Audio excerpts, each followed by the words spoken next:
5 years ago, we built this outdoor kitchen that you see behind us, the patio, the pavilion, all of it. And it hasn't all been sunshine and roses. Today, we're gonna show you 7 things that we didn't get right in our DIY outdoor kitchen build.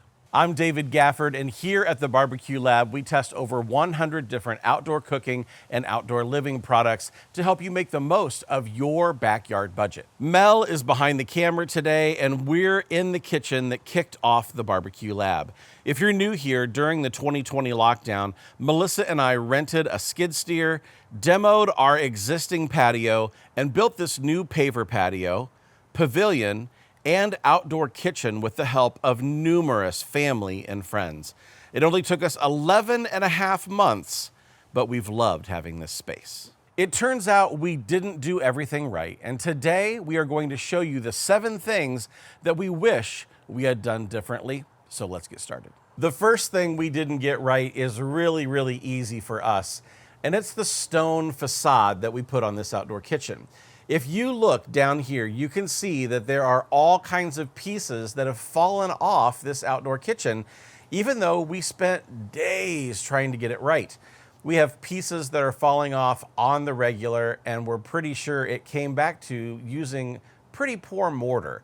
We just bought some mortar bags at the local home improvement store, and even against the wisdom and advice of our contractor friends, thought we knew better, went ahead and mixed that pretty wet and put it on there, and it has not upheld over the years. A part of this mistake is that we packed our outdoor kitchen so full that we have all these little pieces of facade that we needed to cut and mortar to the whole entire kitchen that do not want to stick. No matter what we do, we cannot keep these pieces on there. They continually fall off. And part of it was we just tried to pack too much in to a smaller space. So if I was going to do it again, I would go and make sure that I use a really quality mortar mix on the behind of that facade.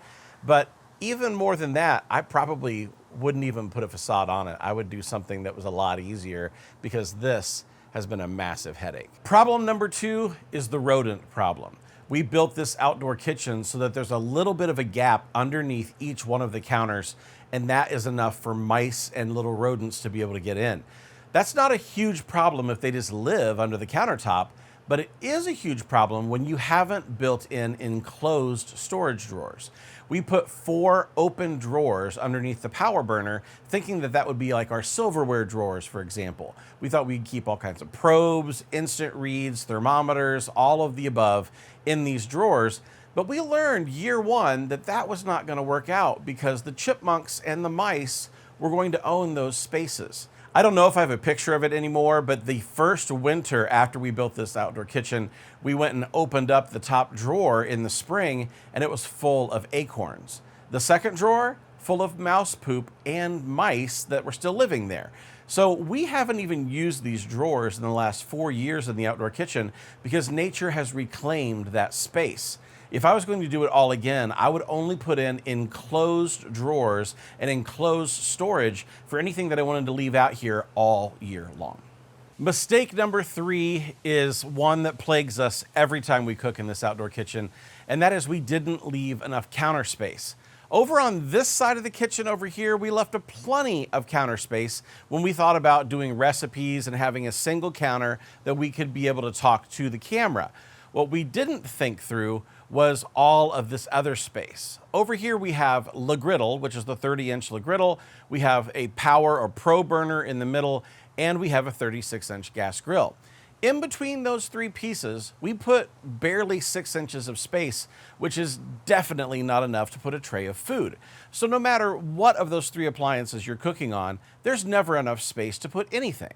So what you have to do is open up the grill and put things on a dirty grill grate if you're cooking on Le Griddle, or open up Le Griddle if you're gonna actually put a tray of food to cook on the grill, or if you're using the power burner, you have to set it on top of the lid. It's a whole thing. We also made the same mistake over on this other section where we built in 2 Kamados and a pellet grill. There's no space for a tray of food on either side of either of those grills. So it's really a problem that we didn't plan for, and we just didn't know any better. We were trying to cram as much goodness as we could in this outdoor kitchen, And if I could go back and do it again, I would make sure that I had room for a tray of food on each side of every cooking appliance we put in this outdoor kitchen. Mistake number 4 is we didn't account for birds. We were pretty done with this outdoor kitchen by the time we were done with this outdoor kitchen after 11 and a half months, and we just didn't finish some things like we should have. For example, we left these rafters open in the pavilion, and open rafters invites birds of all types, sizes, you name it, and they're everywhere. We have a section up here that birds have called their own, even though we've screened it off to try to discourage them.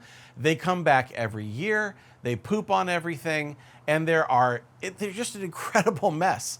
So, as much as we've tried to bird-proof this, if I could go back and do it again, I would take this whole entire ceiling, put a drop ceiling in, install lighting, and call it a day. That was something that we really missed on. Mistake number 5, you have to look down to find this one, and it's the paver edge. As hard as we tried to put in these pavers and do it right, we did not do it right. So this paver edging has become a massive problem, and the whole entire side of this paver is falling off and needs to be redone. I am not excited about redoing that, but I know we're going to have to, but you can see it's clearly falling off the edge. And it's all because this edging that we put in is pretty crummy. So that is a problem that we need to solve, and I do not want to do it. Melissa doesn't want to do it, but it's not only on this side, it's on the other side of the outdoor kitchen too. And it just turns out when you DIY a project, even when you think you know what you're doing, sometimes you don't, and then you get problems like this. So this is yet another miss in our outdoor kitchen journey. Mistake number 6 is these countertops that we installed. We poured these concrete countertops using the reverse pour method, and it was something that we used to save money. I think we did all of these concrete countertops for like $1,000 or $1,200. It was very economical, but it turns out it's something that didn't withstand the test of time without cracking. If you pan down here and you look, you can see all along this countertop, there's a crack that has gone probably 3/4 of the way through this one panel. And this is the largest panel that we poured out of all of them. This crack is something that's continuing to get worse, and I know that eventually we're going to have to do something to fix it. But this isn't the only place where we have cracking. It's over here, it's over by the power burner. There's multiple sections of this countertop that haven't held up. And while I do love this look and texture, we also didn't get the finish completely right. If you look at the finish, you can see that there's all types of things throughout here that give it character. But really, it's just we used the sink section that we had here to re-pour. You can see this is the same cutout as the sink we have over there. So that cutout is really roughed out here, and we couldn't get rid of that in the pour. There's some different character pieces that we have throughout it, but it's not an ideal look for a professional outdoor kitchen. It looks really DIY. If I could do it again, I'd probably invest the money into some actual countertops to make this really look like we knew what we were doing, but we were trying to save money, and that's another mistake that we made. The 7th mistake that I want to point out today that we made when building this outdoor kitchen is we didn't put enough rear panel access into the back side of the kitchen. If you look right over here, you see we have our sink, we have our ice machine, and our refrigerator. Now we live in Indiana. That means that this ice machine and this refrigerator are not going to stay running all year long. We need to go ahead and flush the ice machine. We need to make sure that we turn off the water, we turn off the power, and we didn't build in rear access to do that. So every time we do anything with this to winterize, we have to pull everything out and crawl around down there, or our kids have to crawl around down there to help us winterize this project. I really should have put some access doors on the other side of this kitchen so that it was really super easy to winterize, where everything that I needed to get to was on the front side of that access panel, but we didn't do that. That was another huge miss. We did put 2 access doors underneath the griddle, power burner, and the grill because that's where the gas comes out of the ground, and we needed to be able to access that in case we ever had a problem. We also put an access door behind the pellet grill, making sure that if we ever needed to do something with the electronics, that we could get in from behind and not have to take a countertop off to be able to access that. This is the other side of the sink, ice maker and refrigerator. And you can see we didn't put in any access panels. That was a huge miss for us, and I wish we did. So we got some things wrong, but we also got a lot of things right. But that's probably another video. Let us know down below if you want to see what we got right in our outdoor kitchen build, and we can put that one together. Also, you'll notice that we didn't walk through any of the gear that we put in the outdoor kitchen to do a 5-year check-in. That's probably another video as well. Let us know if that's something you want to see. We'll create it if you want to watch it. But for now, I'm David from the Barbecue Lab. Behind the camera is my lovely wife, Melissa. Thanks for joining us. I'll make sure that I put links to all of these things down in the description below. If you're thinking about an outdoor kitchen build right now, there's some good stuff back here. But for now, we're signing off. Thanks for watching.